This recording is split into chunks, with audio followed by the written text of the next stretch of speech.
C'est la salle de fête de l'hôtel KB de Luxe Mbujimai qui a servi de cadre à la conférence débat organisée ce samedi 25 septembre 2021 par la structure apolitique Nouvelle Vision pour le Progrès du Congo. Axée sous les thèmes participation citoyenne au développement de la province, cette conférence a eu un unique orateur et coordonnateur de la structure, Mike Mukuna Mukendi. Dans son allocution, le conférencier a dévoilé les différents objectifs poursuivis par sa structure en plaçant l'homme au centre de tout pour son autonomisation. La structure, c'est la Nouvelle Vision pour le Progrès du Congo.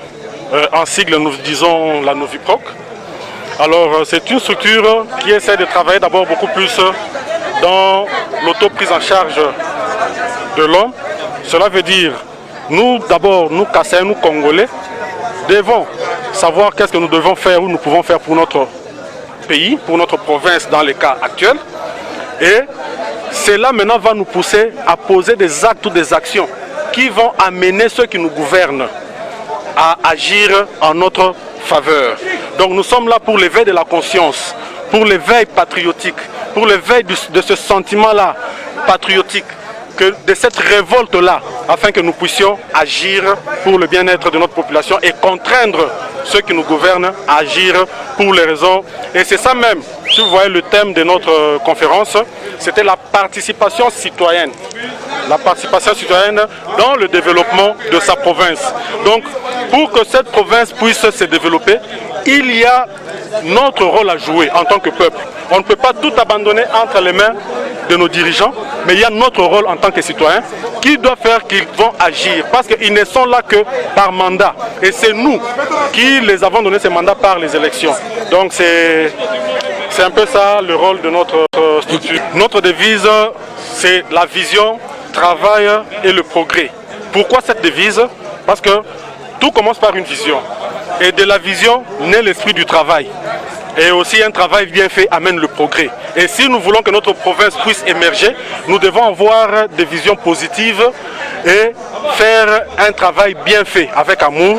Et la conséquence sera le progrès qui fera de notre province une province émergente. Et c'est pourquoi pas la première dans cette République démocratique du Congo. Toujours dans son exposé, Mike Mukuna Mukendi a fait voir à l'assistance que la province du Kasaï oriental a actuellement besoin d'un technicien qui doit être sur terrain et non d'un politicien qui doit être dans son bureau climatisé attendant de rapports écrits. Selon ses propres termes, ingénieur David Mukebakalengaï, conseiller principal du chef de l'État en matière d'infrastructure, remplit bel et bien ce critérium. Nous soutenons David Mukeba, c'est comme je le dis durant mon exposé dans la conférence et même certaines questions qui m'ont été posées.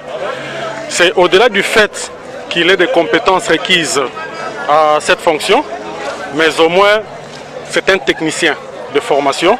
Et l'état actuel dans lequel se trouve notre province requiert d'abord du potentialité dans le domaine technique. Nous avons besoin d'un technicien qui devra pas nécessairement être dans le bureau, un bureaucrate, mais quelqu'un qui sera sur terrain, quelqu'un qui devra être capable de comprendre et d'interpréter des plans de construction et des plans d'exécution.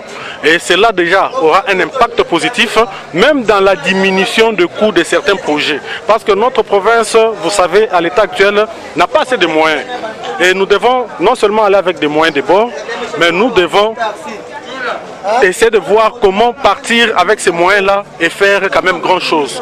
Et la deuxième des choses qui fait que nous puissions le soutenir, nous avons pensé au profil d'un manager, quelqu'un qui peut facilement nous aider à apporter des capitaux dans cette province. Notre province, il sera difficile pour elle de se développer avec des taxes ou la redevance qui vient de la rétrocession. Elle a besoin de nouveaux investissements, de nouveaux capitaux. Et cela va même appuyer la vision du chef de l'État qui nous impose et qui est ce qui est normal dans la culture fiscale du paiement d'impôts de tout citoyen. Or, un citoyen ne peut payer des impôts que s'il travaille ou s'il a un emploi. Notez que la Nouvelle Vision pour le Progrès du Congo est un mouvement de pression sur les dirigeants en vue de placer l'intérêt populaire au centre de leurs actions et l'adhésion est libre.